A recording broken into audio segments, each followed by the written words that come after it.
This is Cooking in Brooklyn with Danny Milano, and I'm Danny Milano. And today, we're cooking Veal Piccata al Limone.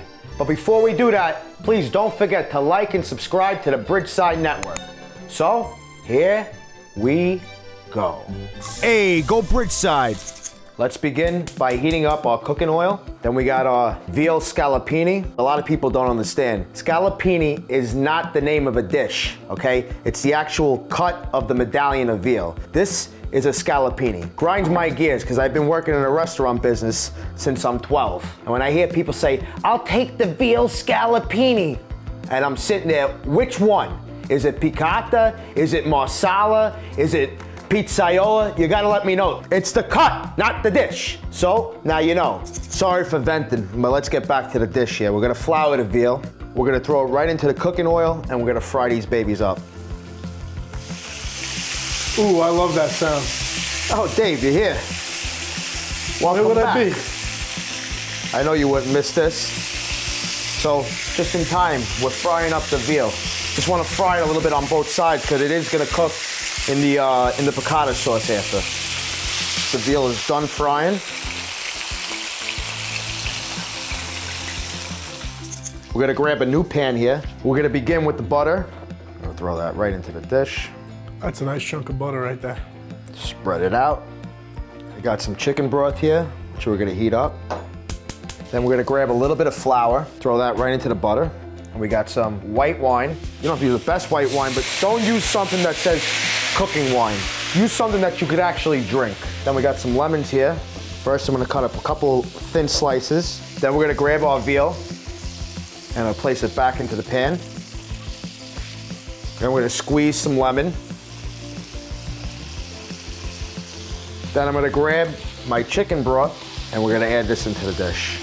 Then we're gonna grab some capers. And we're gonna add the capers to the pan. Then we got some artichoke hearts. The artichoke hearts are gonna sponge the sauce up. So every time you bite into it, you got a beautiful taste of forget about it. It gives it some real heart. You're absolutely right, Dave. And we got some parsley, which we're gonna sprinkle right on top. We're gonna grab our sliced lemons and we're gonna throw that right into the sauce as well. Let's flip the veal. All right, and we're gonna let it cook for about another 2-3 minutes. One of the best things I love about this dish, it doesn't take too long. No, it's simple, it's easy. You can really smell the capers and the lemon. Brings the dish right to life. And right to my plate.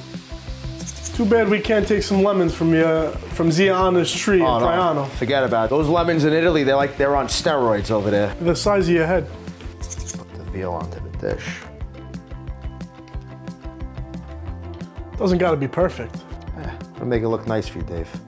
A little more parsley to garnish this. And there you have it, Veal Piccata al Limone. Quick, easy, simple, and delicious. And now, it's that time again. It's time we feed David Casanova, who's drooling like an animal. Thank you, Dan. You're very welcome. Enjoy. Buon appetito. Dave, the lemon peel we don't eat either, right? Leave that behind.